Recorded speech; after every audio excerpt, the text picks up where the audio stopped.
appreciated people exchange performing for serving. Two people can go do something, and one is doing it with an attitude of performing, and the other is doing it for the attitude of serving, and the motives are entirely different. What we see here is Paul is not, he's not performing. He doesn't talk about, and enjoy this book of the Bible that I've written for you. And by the way, I am in prison for the Lord. That makes me varsity. And all of you who got saved, you're welcome. Please come visit. It is lonely. Bring a sandwich. Make it a ham sandwich. Now they're New Covenant. Please visit me with a ham sandwich. He's not performing. He's not telling us all the things that he's done. People who don't know that they're appreciated, they have to brag about what they've done. They have to exaggerate what they've done. They need to tell everybody what they have done. You say, Pastor Mark, how do you know that? Because that's what I've done. This is my sin. And I read Paul and I'm like, man, if I did some of the stuff Paul did, I'd definitely put that on my wall. Like, dear universe, today I converted a city. And here's the photos of the riot. You're welcome. But he doesn't do that. He's not performing, he's serving. Two people can be very ambitious and very fruitful, and their attitudes can be very different. Say it this way. Knowing God appreciates us allows us to exchange our performance for service. Here's the difference. Performance is done for the sight and approval of others. Service is done knowing that God is watching and approving whether or not anyone else is. Performance causes us to be enslaved to others' opinions, unable to say no, and prone to being overworked. Service frees us to do what God wants, thereby saying no is needed. Performance presses us toward perfectionism, where we seek to do everything just right so that others will praise us. Service allows us to do our best, knowing that God's appreciation of us is secure regardless of our performance.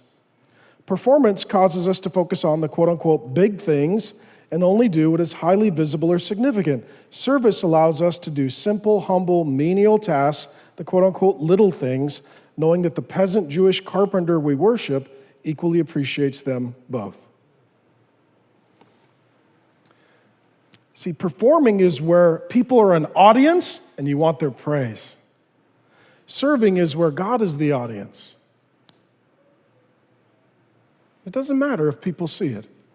It doesn't matter if people know. Some of you moms really struggle with this, don't you? I had my career. Now I became a mom, and now so much of what I'm doing is very simple, and no one's watching, and we don't get awards for this.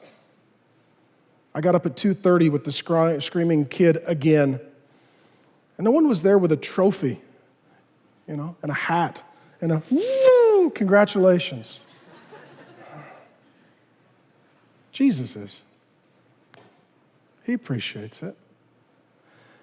And if it's performing, it's not enough because the audience isn't big enough. If it's serving, it's enough because the audience is one. Do you see the difference? Changes things. What it means is, friends, we could stop using people for our praise, and we could start loving people for his praise.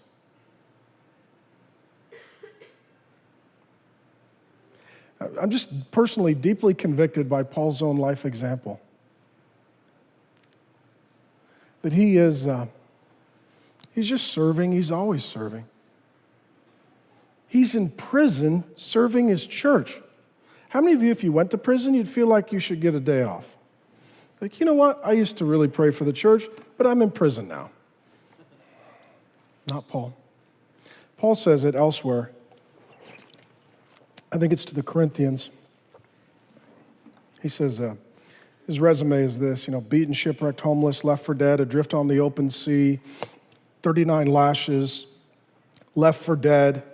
Then he has this little line, and only if you love the church does it really make any sense. And he says, in addition to that, my constant concern for all of the churches. He loved the church, and he was worried about the church, and he was concerned about the church. And he says, here's the hardest stuff in my life, but what keeps me awake at night is the well-being of our church. And that's what you see here. He's serving. He's serving. He's not performing. There's no audience. He's in jail. This isn't a stadium. This is a jail cell. How about you? Would you say that your life is marked primarily by performing or serving? Jesus says that he is a servant. He's come not to be served, but to serve. That's different than performing. Paul opens most of his New Testament letters by saying, Paul, here he called it an apostle, but elsewhere he calls himself a servant of Jesus Christ. You could see two people doing the same thing, and God sees the heart and sees that there are very different motives between serving and performing.